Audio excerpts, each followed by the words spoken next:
नमस्कार बच्चों, स्वस्थ रहो। बच्चों, आज हम द्वितीय पीयूसी आधुनिक कविता में आधारित प्रथम कविता अधिकार कविता को पढ़ा रहे हैं। तो अधिकार कविता के कवि आधुनिक मीरा कहा जाते हैं महादेवी वर्मा जी को। महादेवी वर्मा कवयित्री द्वारा रचित अधिकार कविता में जीवन के प्रति आस्था रखने के लिए अधिकार कविता के द्वारा फूल, तारे, बादल, वसंत ऋतु आदि प्रकृति से जुड़े अनेक वस्तुओं को उदाहरण सहित लेकर जीवन के प्रति आस्था रखने के लिए कह रही है। इसके प्रमुख कवयित्री आधुनिक मीरा कहने वाली कवयित्री का परिचय लेंगे तो बहुमुखी प्रतिभा संपन्न एवं प्रमुख छायावादी कवयित्री महादेवी वर्मा जी का जन्म हुआ है 1907 में फर्रुखाबाद उत्तर प्रदेश में हुआ है। माता के आदर्शमय चरित्र, आस्तिकता तथा नाना के ब्रज भाषा प्रेम से प्रभावित महादेवी वर्मा जी बचपन से ही साहित्य लेखन शुरुआत कर चुकी थी। साहित्य लेखन लिखने के लिए उन्मुख हुई थी। महादेवी वर्मा जी के प्रारंभिक शिक्षा इंदौर में तथा उच्च शिक्षा प्रयाग में हुई। घर पर ही संगीत, चित्रकला शिक्षा प्राप्त कर चुकी थी। प्रयाग विश्वविद्यालय में एमए उपाधि प्राप्त करने के बाद महिला विद्यापीठ प्रयाग में प्राचार्य के पद पर नियुक्त हुई थी। गद्य पद्य दोनों में निपुण महादेवी वर्मा यामाकृति पर भारतीय ज्ञानपीठ पुरस्कार से सम्मानित हुई थी।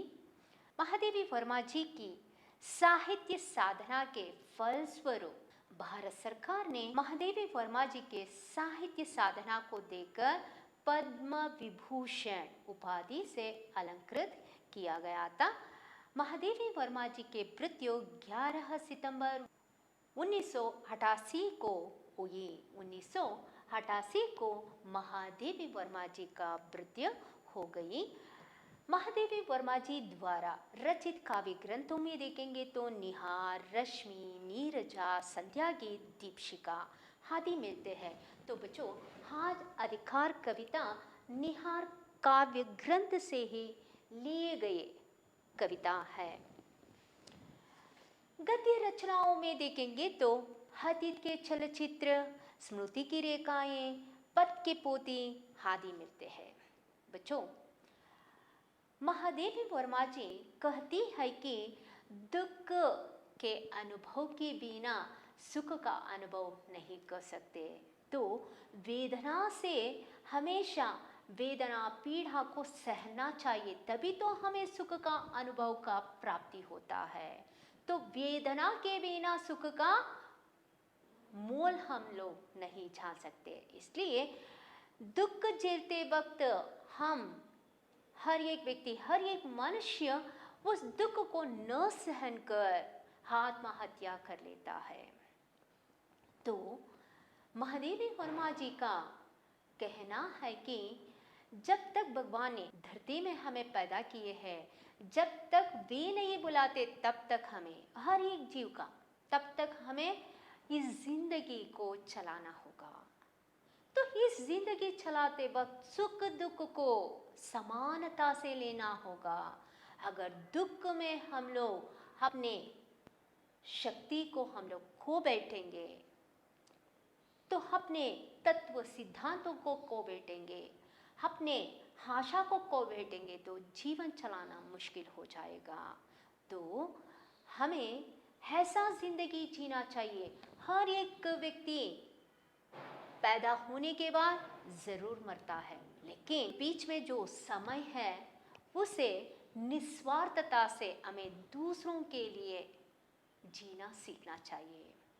तो दूसरों के लिए जो हम लोग जिएंगे तब वह जीवन सार्थक हो जाएगा। तो वैसे ही महादेवी वर्मा जी यहाँ कई उदाहरण देती है। फूल खिलकर मुरझाते हैं, लेकिन किसके लिए खिलते हैं? फूल दूसरों के लिए खुशी देने के लिए खिलते हैं, दूसरों के लिए खुशी देने के लिए खिलकर मुरझाते हैं। तो फूलों के जीवन जो है सार्थक जीवन है। तो वैसे ही तारे रात में टिमटिमाते हैं, उजाला देने के लिए कोशिश करते हैं। अंधेरा में पूरे आकाश में तारे टिमटिमाते हैं तो लोग देखकर खुश हो जाते हैं। तो फिर वो बादल छा जाने पर गुम हो जाते हैं। लेकिन वैसे ही जीवन में सुख दुख आते ही रहते हैं। जब व्यक्ति सुख में रहता है तब उस दुख का आगमन भी होता है। तब वैसे ही यहाँ अगर तारे टिमटिमाते नहीं है क्या? काला बादल का छाया जो है टिमटिमाते तारे पर पड़ता है, फिर वही बादल गुम हो जाता है, तो फिर तारे टिमटिमाते रहते हैं। तो वैसे ही हमें ऋतुओं को देखिए, हर ऋतु आते हैं जाते हैं। बारिश होते हैं तो आकाश में गरजते हुए देखकर हम लोग क्या कहेंगे? पानी नहीं बरसता तो उसका मोल नहीं होता।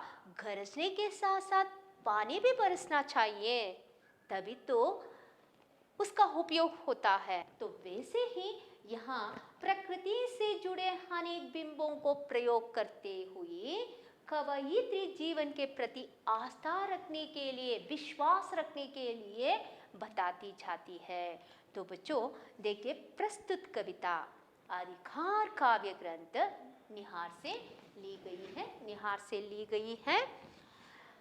बौद्ध दर्शन के दुक्वा से प्रभावित महादेवी वर्मा के संपूर्ण काव्याभिव्यक्तियों में वेदना एवं करुणा का स्वर प्रधान रूप से मुखरित हुआ है। तो बौद्ध दर्शन के दुक्वाद से प्रभावित होने के बाद महादेवी वर्मा जी को संपूर्ण उनके काव्य रचनाओं में, काव्याभिव्यक्तियों में वेदना एवं करुणा का स्वर ही प्रधान रूप में मिलती है। आपने वेदना का स्वागत करते हुए कहा है कि जिस लोक में अवसाद नहीं, वेदना नहीं, ऐसे लोक को लेकर क्या होगा? तो बच्चों शब्दार्थ में देखिए, भाना अच्छा लगना, ऋतुरात वसंत ऋतु, हनन जिसका अंत ना हो, सेज शैया, अवसान दुख, उपहार भेंट। तो अवसान माने दुख, यानी महादेवी वर्मा जी की कहना है कि जिस लोक में अवसाद नहीं, दुख नहीं, वेदना नहीं, ऐसे लोकों को लेकर क्या करेंगे? जीवन की सार्थकता परिस्थितियों से डटकर मुकाबला करने में है ना, कि पलायन करने में?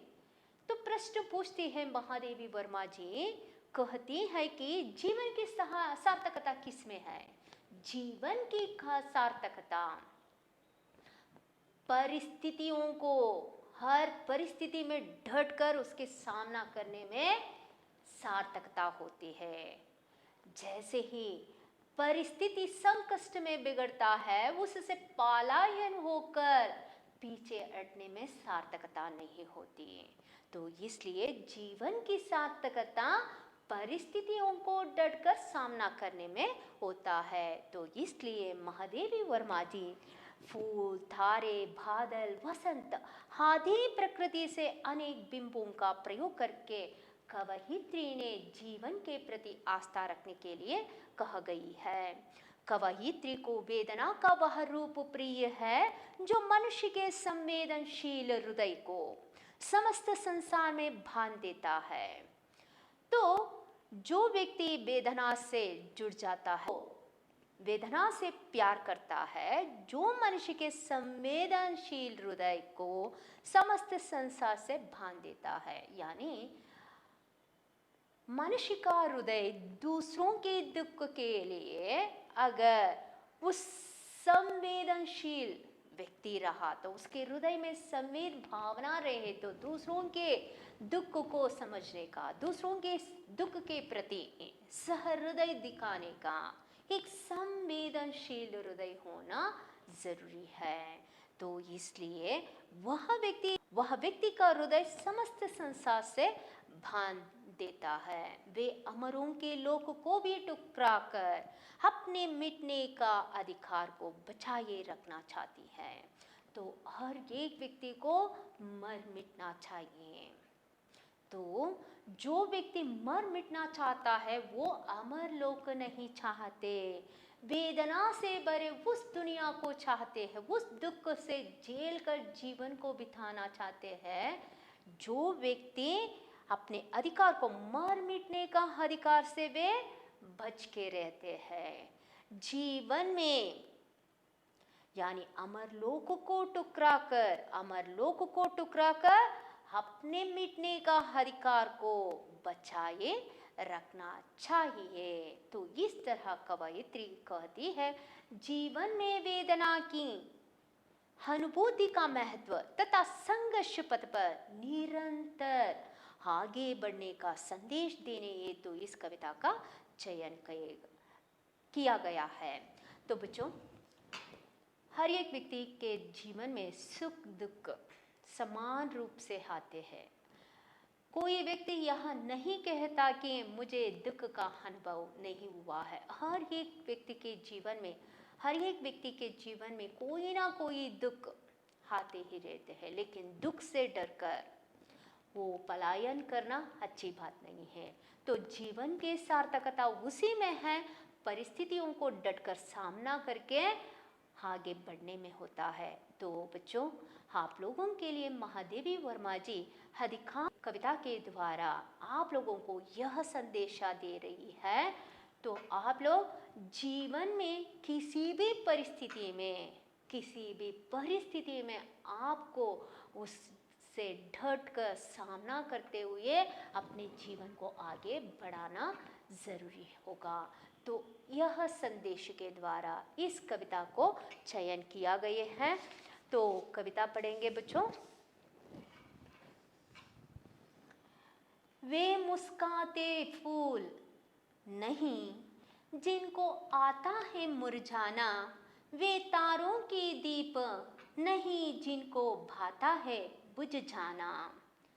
वे मुस्काते फूल नहीं जिनको आता है मुरझाना, वे तारों के दीप नहीं जिनको भाता है बुझ जाना। वे नीलम से मेघ नहीं जिनको है गुलझाने की चाह, वह अनंत रुतराज नहीं जिसने देखी जाने की राह। तो बच्चों, कवयित्री महादेवी वर्मा जी प्रस्तुत कविता में यह बताने जा रही है, वे मुस्काते फूल नहीं जिनको आता है मुरझाना। इन पंक्तियों में कह रही है, फूल खिलते हैं दूसरों को खुशी के लिए, वो अपने आप के लिए नहीं बल्कि दूसरों को खुशी देने के लिए वो खिलते हैं। वह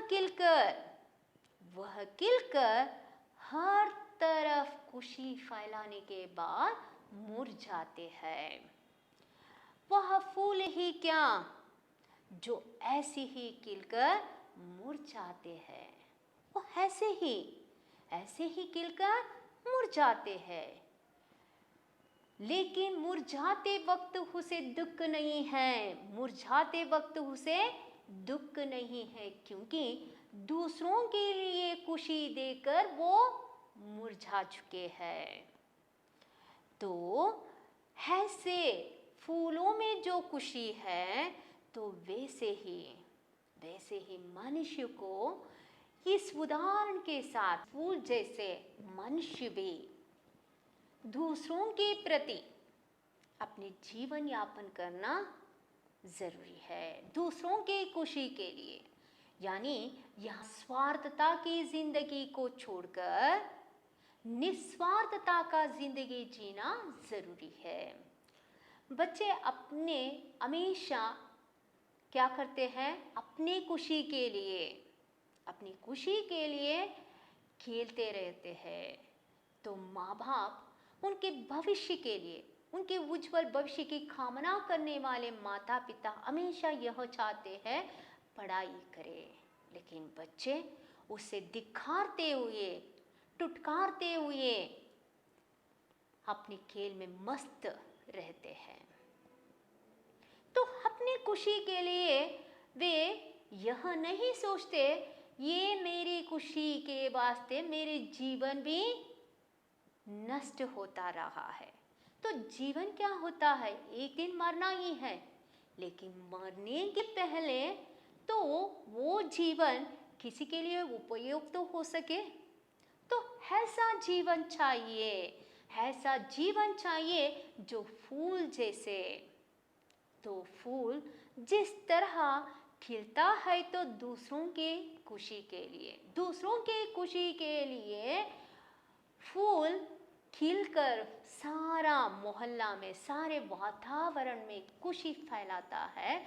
तो वैसे ही मनुष्य अपने खुशी के लिए ना जीकर दूसरों की खुशी के लिए जीवन यापन करना होगा।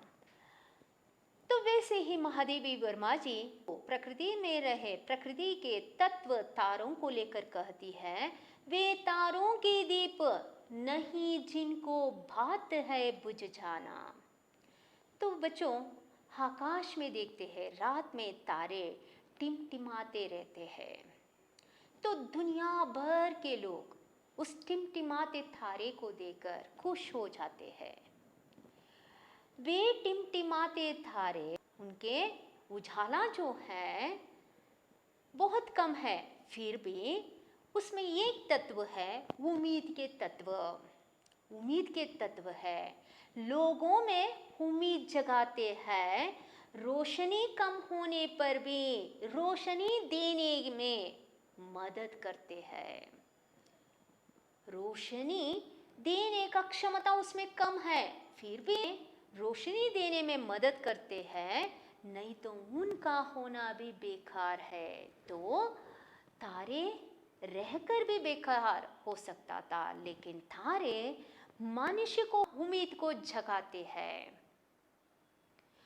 उसमें रोशनी देने का क्षमता कम है, फिर भी रोशनी देने के लिए मदद करते रहते हैं।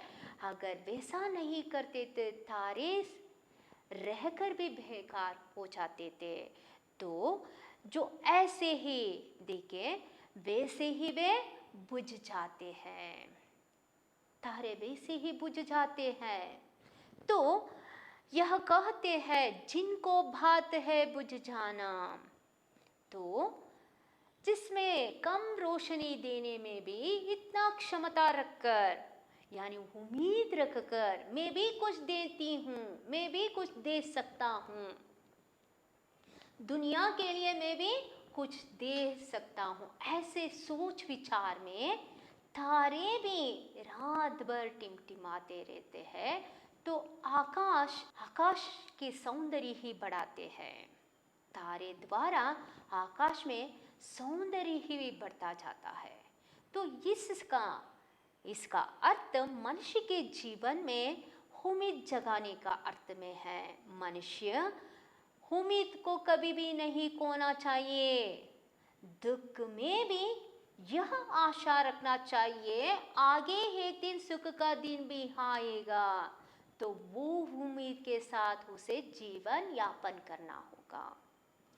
तो जीवन के संघर्ष में सुख दुख को हमें झेल कर ही सार्थकता देखना होगा। सुख दुख ना झेल कर जीवन सार्थक का अनुभव नहीं दे सकता। इसलिए सार्थकता की जिंदगी के लिए हमें फूल जैसे हमें खिलकर मुरझाना भी है। वैसे ही तारे टिमटिमाते हुए उम्मीद जगाकर फिर रोशनी देकर बुझ जाते हैं, वैसे ही हमारी जिंदगी भी एक दिन बुझ जाता है। लेकिन हमें उम्मीद नहीं खोना चाहिए। दुख आते तो उम्मीद खोकर बैठने से जीवन आगे नहीं बढ़ सकता। जीवन को आगे बढ़ाने के लिए हमें उम्मीद को, आशा को रखना ज़रूरी है। तो इस भाव से कविता का रचना की गई है। वे मुस्काते फूल नहीं, वे मुस्काते फूल नहीं, जिनका आता है मुरझाना।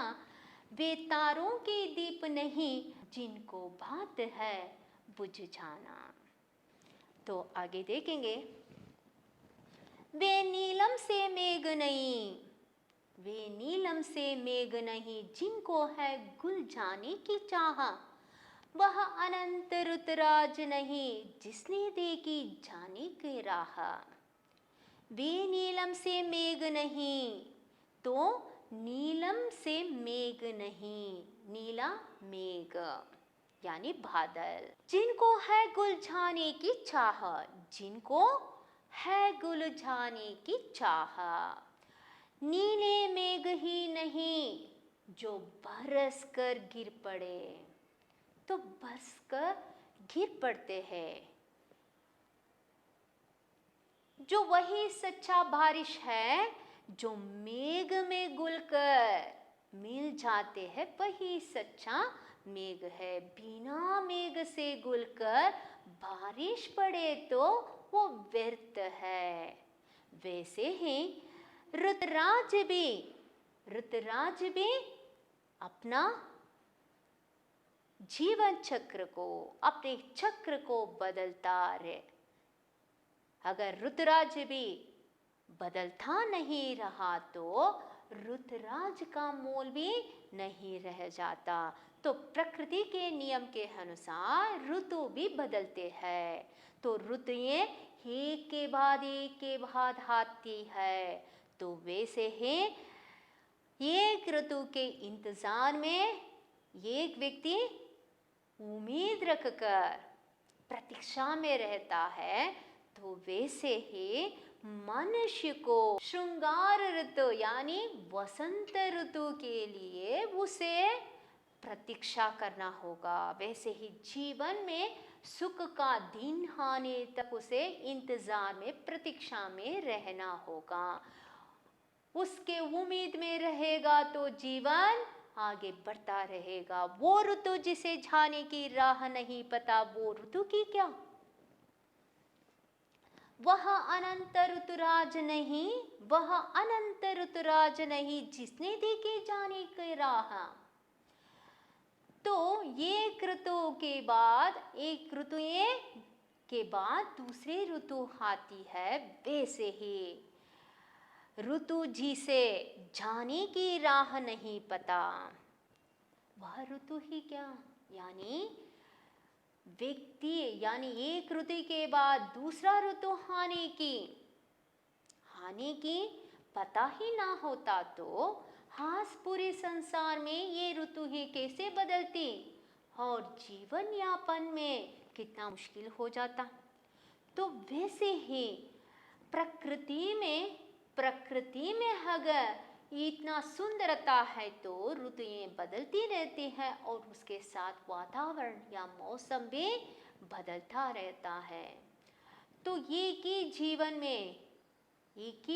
में क्या सार्थकता होता है? केवल सुख का जीवन यापन करेंगे तो उसमें सार्थकता क्या होता है?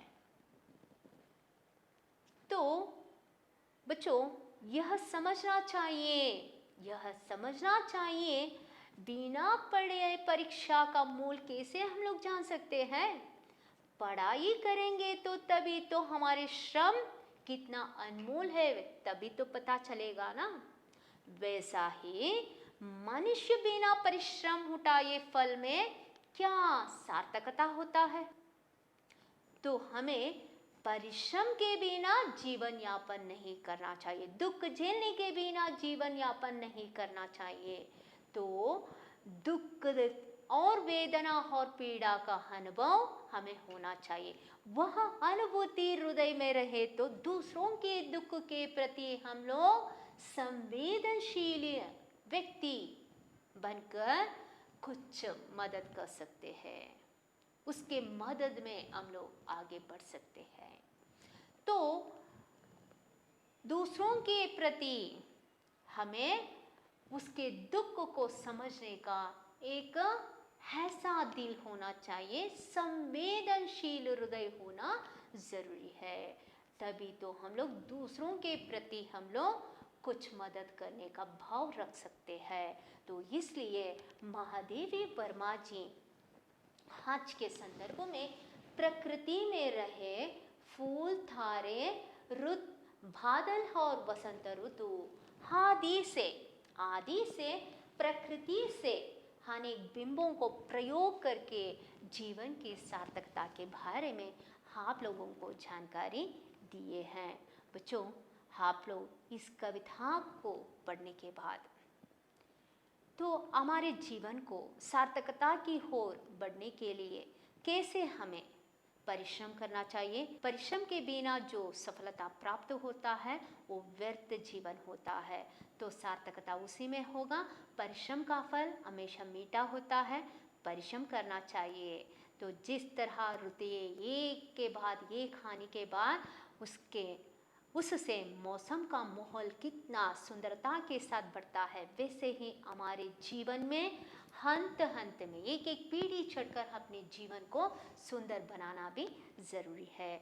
तो बच्चों, आज के अध्ययन के संदर्भ में प्रश्नोत्तर में देखेंगे तो मुस्कुराते फूल को क्या आना चाहिए? मुस्कुराते फूल को मुरझाना चाहिए। मेघ में किस चीज की चाह होनी चाहिए? मेघ में घुल मिलने की चाह होनी चाहिए। तो आगे फूल एवं तारों के विषय में कवयित्री महादेवी वर्मा जी क्या कहती हैं?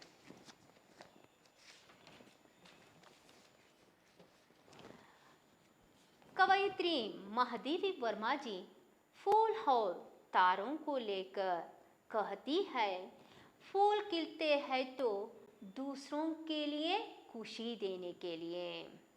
तो मुस्कुराते सुंदर फूल को देखकर